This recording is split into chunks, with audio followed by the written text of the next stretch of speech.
भेजी गई कि तेरे बेटे को रोक ले। मेरे पिता ने कहा मेरा बेटा कह चुका है, या तो नगर पालिका से खबर खास आएगी या हमारी लाश आएगी। सुबह से लेकर शाम तक आज यहाँ का एसडीएम, यहाँ का तहसीलदार, यहाँ का सीआईडी अफसर सुबह से परेशान कर रहा है इस आंदोलन को तोड़ने के लिए। लेकिन हमने सब्र किया।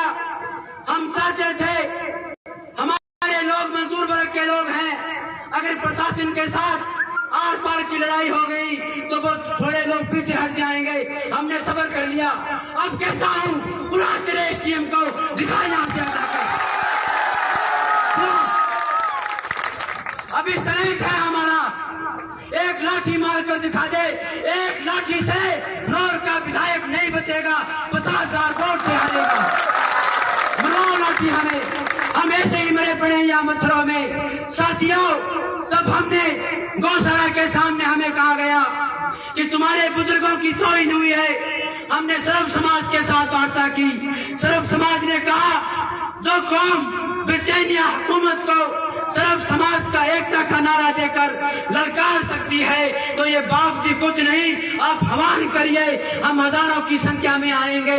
तुम आए हो, आपका दिल से आभार। लेकिन मैं कहना चाहता हूँ इस नौर शहर का बच्चा इस बाप जी के कब्जे में ना रहे। या कोई नसीमा पैदा नहीं होने देंगे। यहाँ भगत सिंह पैदा होगा, अशफाकुल्लाह खान पैदा होगा, बाबा भीमराव अंबेडकर के संविधान पर चलने वाले हमारे युवा साथी पैदा होंगे। और कह में ले रहे थे 2 दिन पहले, आओ देखो, क्योंकि हम बेदाग लोग हैं, हम भी भाई हरत शिकारा की तरह गरीब बहन बेटियों की शादी कराने वाले लोग हैं। कोई इस सभा में अगर माई का लाल है, कोई साबित कर दे कि लोगों ने हमसे 1 रुपया आज तक लिया है, ये धरना उठाकर घर चले जाएंगे। लेकिन भूमाफियों को इजाजत किसने दे दी हम पर इल्जाम लगाने की? हमने बहादुर माँ का दूध पिया है, जिन्होंने हमें ये कहा है जेल से डरना नहीं, जेल तो यूसुफ अलैहिस्सलाम की सुन्नत है, तुम डरते क्यों हो? आप सभी के चरणों में राम राम। आपकी जुबान में बोले अस्सलाम वालेकुम। अब आप सभी साथियों से एक विनती है, मैं भाषण नहीं देता, मैं हकीकत बताता हूं। उस हकीकत को गौर से सुनना है और सुनने के साथ साथ उस पर अमल करना है। राजस्थान पुलिस की आज चेतावनी थी, अगर आप राजस्थान में आए आपको गिरफ्तार कर लिया जाएगा। मैं पुलिस प्रशासन को बताता हूं, ये हाथ चूड़ियां पहनने वाले नहीं, हथकड़ियां पहनने वाले ही हैं। दूसरी बात, जो हमारी पुलिस प्रशासन है वो हमारे इन्हीं बुजुर्गों के बेटे, इन्हीं बुजुर्गों के बच्चे हैं। कम से कम अपने परिवार, अपने काका ताऊ की इज्जत और मान सम्मान करना चाहिए। क्योंकि जो सरकार है, सरकारें आएंगी जाएंगी, आपके पिता काका ताऊ यहीं रहेंगे। ये समाज इनसे है, सरकार से नहीं। राजस्थान की जब राजनीति देखकर मुझे हंसी आती है, ऐसा लगता है जैसे जीता साड़ी का खेल चल रहा। पहले साड़ी ने आपको 5 साल लूटा और कहा जीजा जी कुर्सी पे आइए, अब आप लूटिए। मैं आप सभी साथियों को बता देता हूं, लड़ाई लड़ने से पहले यह पता होना चाहिए लड़ाई जीती कैसे जाती है। क्योंकि अब बार बार कहते हो बात करने के लिए बुला रहे हैं, बाप जी बात करने के लिए बुला रहे हैं। हम जो पट्टे की बात कर रहे हैं, अगर हमें लड़ाई लड़नी आ गई, बाप जी के गले में पट्टा घाल के इस चौक पे हम लेके आएंगे। कौन है ये बाप जी? किसने बनाया? किसके दम पे बनाया? आप लोगों के दम पे। लेकिन मुझे बड़ा दुख है, इस परिवार को अपनी ताकत का अंदाजा नहीं। आप सभी को बता देता हूं, कम से कम अपने बुजुर्गों को याद कर लो, आप लोगों को अपनी ताकत का अंदाजा हो जाएगा। जब शहीद आजम भगत सिंह, चंद्रशेखर, पंडित राम प्रसाद बिस्मिल, अशफाक उल्लाह, जिनका भी जिक्र था। छोटी छोटी बातें बताता हूं। जिस वक्त जनेऊ धारण करे हुए थे, चंद्रशेखर भगवान के नाम लेते थे, भगत सिंह पिस्टल निकाल के खड़ा हो जाता था। कभी पीछे से कोई गोरा लोग मेरे भाई पे पीछे से हमला ना करते। जिस वक्त अशफाक उल्लाह 5 वक्त की नमाज अदा करते थे, पंडित राम प्रसाद बिस्मिल बंदूक तान के खड़ा हो जाता था, मेरे भाई पे हमला ना हो जाए। जब दोनों जेल में एक साथ का गोली कांड में बंद थे, आप सभी को बता देता हूं, पुलिस प्रशासन गिरफ्तार करने के बाद हलवा नहीं झूठ देती है। और उस राम प्रसाद बिस्मिल का 2 वक्त का भगवान का नाम लेने का जब टाइम होता था, उस टाइम उसको जानबूझ के परेशान करती थी पुलिस प्रशासन, गोरे लोगों की, अंग्रेज। उस वक्त अशफाक उल्लाह आगे खड़ा होकर ये कहता था, मेरे भाई का भगवान को याद करने का टाइम है, इसके नाम का अगर आप लोगों को टॉर्चर करना है, मुझे पीटना तो मुझे प्रताड़ित करो, मेरे भाई को नहीं। जब अशफाक उल्लाह उस थाने में, उस जेलों में 5 वक्त की नमाज अदा करता था, उसके नाम का राम प्रसाद बिस्मिल कपड़े निकाल के पीटता था। ये होता था हिंदू मुसलमान का भाईचारा।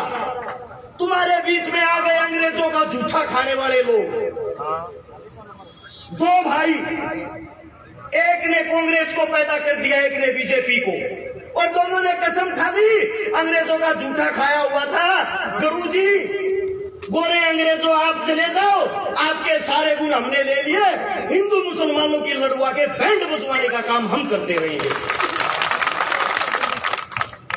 एक वक्त आप लोगों को बताता हूं, आप लोगों के दिल कांप जाएंगे, गारंटी देता हूं।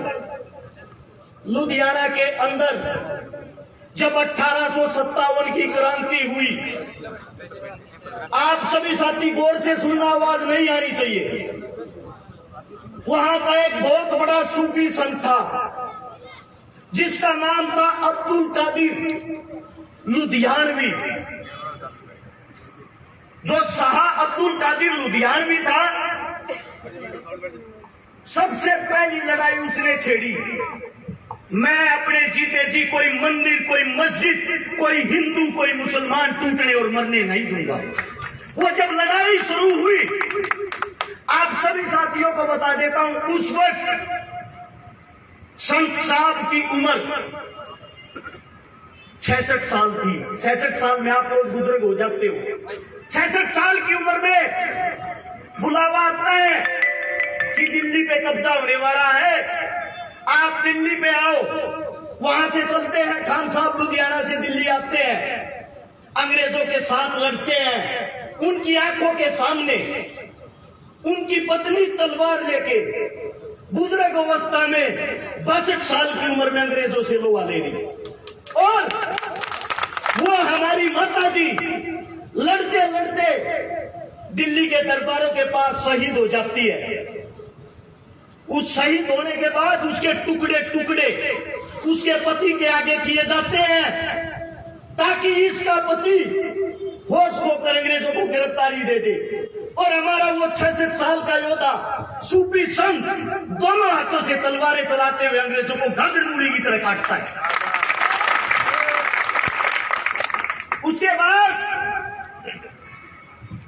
उसके बाद वापिस आके लुधियाना को संभालता, अपनी पत्नी की लाश को नहीं।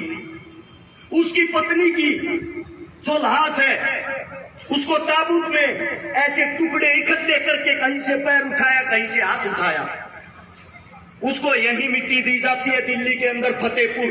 अगर आप अब भी जाओगे आप लोगों को दिखाई देगी।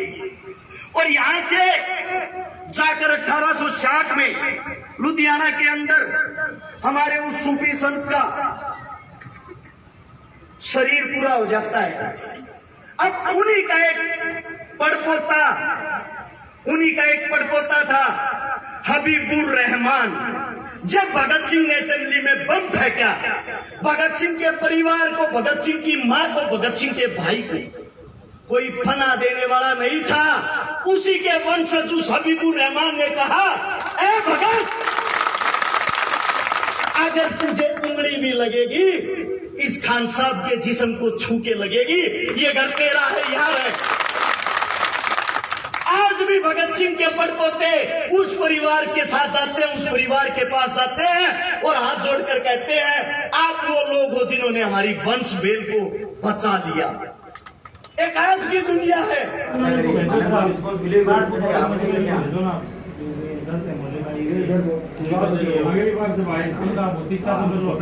शुक्रवार को हमारी तहसीलदार और नगर पालिका चेयरमैन के साथ मीटिंग हुई। हमसे वादा किया गया था कि ये मांगे आपकी मान ली जाएगी, इस पे काम कर दिया जाएगा। आज हमारे नगर पालिका के समक्ष प्रोटेस्ट हुआ। 36 कौमों ने हमारे इस आंदोलन में सहयोग किया। आज फिर हमारे एसडीएम साहब और ईओ साहब के साथ वार्ता हुई। हमने पूछा ईओ साहब से कि पिछली मीटिंग में जो वादे किए हैं उन वादों में आपने कितना कार्रवाई की है। पिछली मीटिंग में जो वादे किए उसमें 1% भी कोई कार्रवाई नहीं की गई है। हमारी आज की वार्ता हम विफल समझते हैं, हमने विफल घोषित कर दिया। आगे जब भी मीटिंग होगी तो 3 दिनों का समय लेते हैं, 3 दिनों में देखते हैं कुछ ना कुछ अगर ये पॉजिटिव करते हैं तो हम आगे रणनीति बनाकर हमारी समिति के लोगों से वो आगे की रूपरेखा तय करेंगे। अन्यथा हम उग्र आंदोलन करेंगे, चाहे चक्का जाम करना पड़े, चाहे विधायिका निवास का घेराव करना पड़े, कुछ भी करना पड़े, हम बैठ कर रणनीति तय करेंगे।